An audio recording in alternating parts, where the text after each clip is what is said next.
Sa Cagayan de Oro City, adunay usa ka baboy nga sumala pa duha ang baba.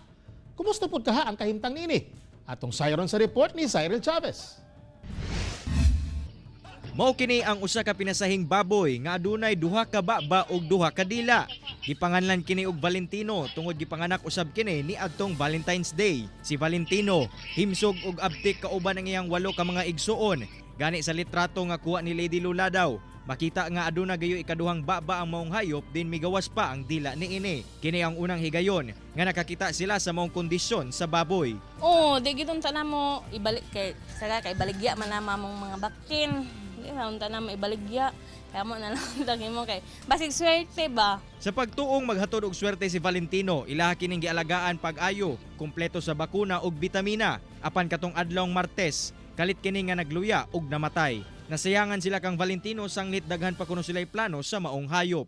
Namatay siya. Nagluya. Amo na lang siyang gidropper pagpasuso. Mo to gilubong ra po damo na siya. Kauban si James Yap sa kamera. Ako, si Cyril Chavez para sa One Mindanao.